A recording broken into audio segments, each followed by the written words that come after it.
மாஞ்சோலை காக்காச்சி பகுதியில் தேவாலயம் மற்றும் வீட்டின் பூட்டை உடைத்து மின் மீட்டர் பறிமுதல் செய்யப்பட்ட சம்பவம் பரபரப்பை ஏற்படுத்தியது. நெல்லை மாவட்டம் மாஞ்சோலை காக்காச்சி உள்ளிட்ட பகுதிகளில் இயங்கி வந்த தனியார் தேயிலை தோட்ட நிறுவனம் அதன் உற்பத்தியை கடந்த ஆண்டு நிறுத்தியது. இதனால் அங்கு பணியாற்றிய தொழிலாளர்கள் வாழ்வாதாரம் பாதிக்கப்பட்டது.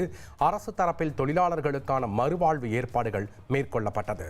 இந்த நிலையில் தேயிலை தோட்ட ஊழியர்கள் மற்றும் மின்வாரிய ஊழியர்கள் இணைந்து முன் அறிவிப்பு இன்றி காக்காச்சி பகுதியில் உள்ள வீடுகள் மற்றும் கிறிஸ்தவ ஆலயத்தில் இருந்த மின் மீட்டரை அகற்றி பறிமுதல் செய்துள்ளனர். கரண்ட் பில் கட்டிக்கிட்டே தான் இருக்கோம். கரண்ட் ஒரு வருஷமாக கட் பண்ணிட்டாங்க. கரண்ட் இல்லை. ஆனாலும் கூட நாங்கள் கரண்ட் பில்லு மாதம் கட்டிக்கிட்டு தான் இருக்கோம். ஆனால் அவங்க எந்த ஒரு முன்னறிவிப்பும் இல்லாமல் சர்ச்சில் ஜன்னலை கொண்டியை பிடுங்கி உள்ளே வந்து மீட்டர் பெட்டியை கலத்திட்டு போயிட்டாங்க. நாங்கள் இல்லாத நேரத்தில் கம்பெனியும் ஈபியும் வந்து வீட்டை உடச்சி மீட்டர் பெட்டி எடுத்திருக்காங்க. அப்போ என்ன காரணம் யார் எடுக்க சொன்னா? கம்பெனியில் பைசாவும் தரமாட்டுக்காங்க. எங்கள் நம்பர், ஃபோன் நம்பர் எல்லாம் ஆஃபீஸில் இருக்குது. எல்லா நம்பரும் இருக்குது.